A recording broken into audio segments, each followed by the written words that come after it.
Hey everybody, my name is Brendan Noble and I'm a young adult author. Today I'll be starting a series discussing the young adult book market in 2019 and what some of the trends are. In future videos, I'll be discussing genre-specific trends such as sci-fi, fantasy, romance, and mystery and thrillers. But right now, I'm going to be discussing the overall trends I'm seeing inside this young adult market. My reason for doing this is there's a lot of these articles or videos out there where people claim to analyze the book market without actually using any data to back it up. So I'm using data from K-Lytics as well as a few other platforms to back up some of the statements I'm going to be saying today and in future videos. I want to be able to take an analytical view of the market and see where these trends are actually going, not just because of what you see on the bookshelves, but how sales are actually stacking up. I'm a data analyst by trade, so this is the fun part for me. But if you're not as interested in this stuff, that's okay, but you still need to be able to understand the trends, even if you aren't a trend chaser. Being able to understand the market and knowing what is selling right now can help your books, no matter what genre you're writing in. It'll help you adapt to the scene and see if there's certain tropes that you might be able to tap into. Numbers I reference from 2018 will be as of October of 2018, and numbers for 2019 will be as of the end of October in 2019, so it'll be over that year's span, which will still give us a decent look at 2018 overall and 2019 overall. First off, I'd like to talk about the top 100 titles within the young adult genre. There's a lot within there, and a lot of different titles you'd probably recognize. So I want to see how these books rank compared on the rest of the books, such as on sites like Amazon, compared to last year. For example, if you look at the number of books within the top 100 of the young adult category and compare them to Amazon's rankings overall, you'll see that those 100 books, if you take the average of those rankings, are about 704 in 2018 and then 702 in 2019. So about the same ranking overall. And what this shows us is that young adult books still are being able to rank well overall and sell well on sites like Amazon. Even if there's a age-specific category, those sales aren't reflecting that that's a problem. People are showing that overall, even 55% of books in the young adult category are actually purchased by adults. While some of those may be for gifts or purchases for their children, a lot of these books are being read by both people within the ages of 18 to 25, and some of those books are even bought by older readers. And that's okay. But what it means is that we need to be able to reach people both in the teen and young adult readership level, but also above that, even if our books are focused at that lower level. A lot of people want to be able to read from the young adult category, and instead of going into the adult category, they can sometimes have risk of things like sexual content or violent content that they don't want. And so the young adult category often offers a slightly lighter category for them to read from. And so that's something we need to be able to understand about our readership, and especially if we want to understand the young adult market, and we need to know who we're writing for and also who we're selling to. This can make it difficult to market because a lot of our people we're trying to target between 13 and 18-year-old, especially if you're focusing on digital sales, don't have credit cards. So they're relying on those parents to buy those books. So that might be a significant chunk of that 50 to 55%.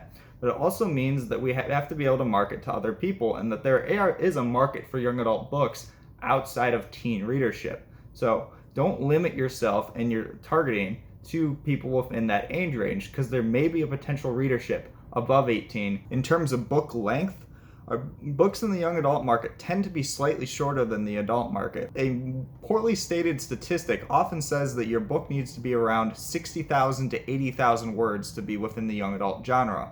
And currently, based off the numbers I'm looking at, that's just not accurate. Books of that length would be around 225 to maybe 325 pages.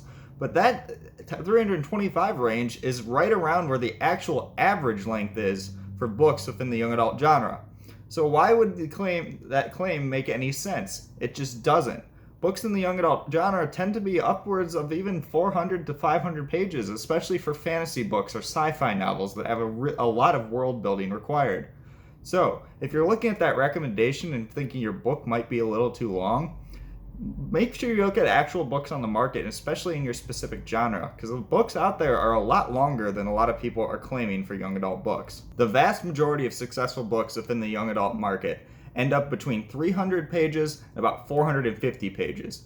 And the largest sections of those are between 300 and 350 and 400 and 450. I think that's largely because 300 and 350 might be a lot of the sci-fi books that have a little bit longer but not as much intense world building, and then maybe a 400 to 450, some of the more epic and longer books you might be seeing, such as the Harry Potter books that are still within the top 100, and some of the larger fantasy books you'd be seeing out there in the market. An interesting trend last year was there was a lot of people claiming the young adult book market was becoming flooded because there was a massive increase of the number of books, both on Amazon and other shelves. And that might have been an accurate statement about a year ago, but now the market is extremely different. In 2018, there were about 288,000 books in the young adult market on Amazon. And that was a 19% growth from the year before. So that's a large increase. So there's a lot of people who are writing it between 2017 and 2018. But we don't see those same numbers between 2018 and 2019. In 2019, there's about 311,000 books in the young adult market on Amazon. That's only an 8% growth from 2018.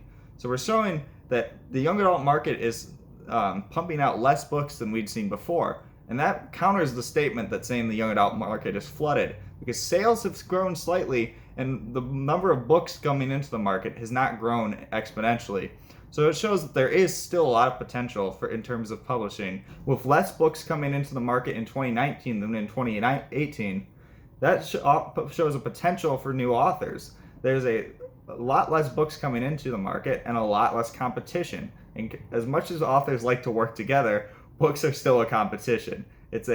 Sometimes people have to choose between your book and somebody else's book. And when there's less people writing books within your genre, that helps you. Another trend we're seeing overall in young adult is a continued focus on paperbacks and hardback books over ebooks.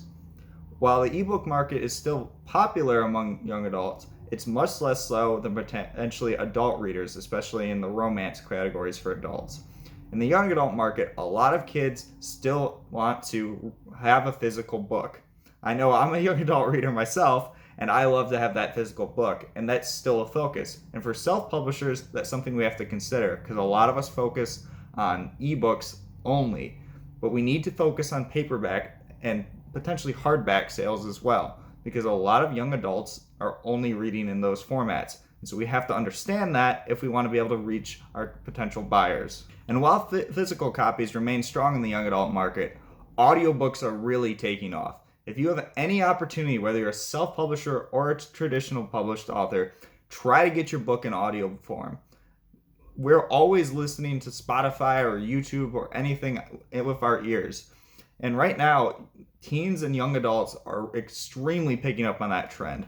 Audiobooks are taking off and around 15 to even 20% of the young adult market now. So you need to be able to get into that category, otherwise you're missing out on those sales. A lot of these people that listen to audiobooks don't buy ebooks and don't buy physical copies. So you're potentially missing out on a huge chunk of readers if you don't reach out and get into this category.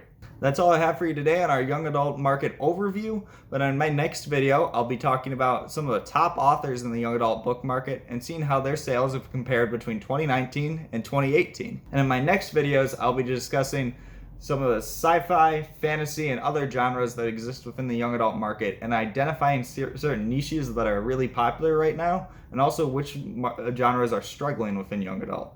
So stay tuned for those videos. And if you like this video, remember to like and subscribe down below. I'll be coming out with new videos every Friday for both this series and other series when it comes to books and authors in general. I hope you all enjoy your Friday or whenever you're watching this, and see you next week.